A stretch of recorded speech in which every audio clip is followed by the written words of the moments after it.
Okay, so we have done this drawing on a really nice piece of watercolor paper. And so we're gonna be using watercolor paint to paint each one of these shapes. We're gonna be using analogous colors, which if you remember are colors that are next to each other on the color wheel. And because your paints are aligned in the same order as the color wheel, that just means you can use paints that are next to each other in your paint tray.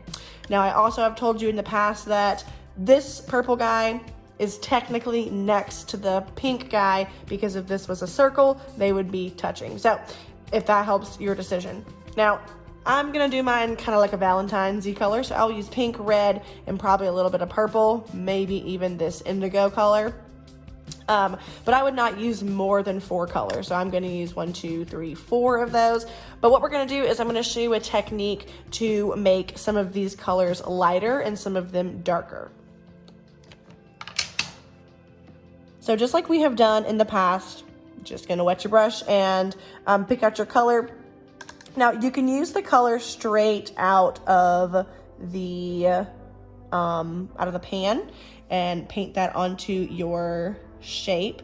Now we're gonna wanna really try and stay inside the lines here. We're using a pretty small brush, so it should be pretty easy to stay inside the lines as long as we were taking our time. It really helps if you turn your paper while you are painting.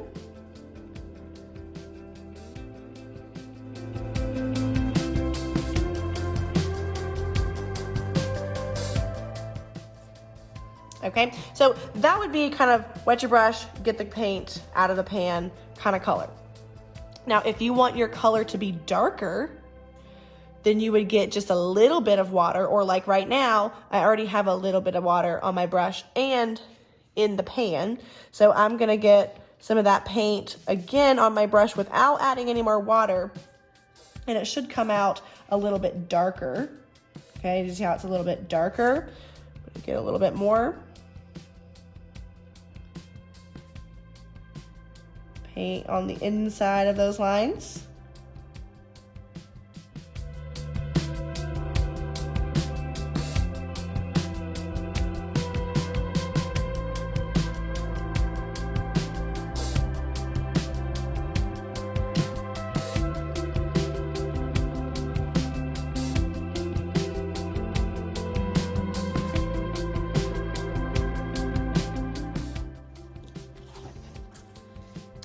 Okay, so that's if you want it to be darker. You're just gonna use less water, okay? That kind of makes sense. So if we want our color to be lighter, what do you think we're gonna do? We are gonna use more water. Now, I don't mean like a ton of water. We're just gonna use more than we did for these two. So I am going to wet my brush. I'm not even gonna get any more paint because I still have that pink red color on my brush. And then my paint turns out a lot lighter. So I didn't get any paint on my brush this time because I still had some on my brush from when I did the darker color. Okay, so that would be our lighter color. So what I want you to take away from this is the more water you use, the lighter your color will be. And then the less water you use, the darker your color will be.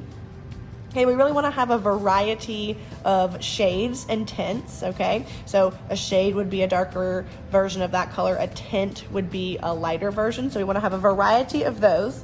And we can use those other colors. So I'm gonna, like I said, use red, blue, maybe a little bit of indigo.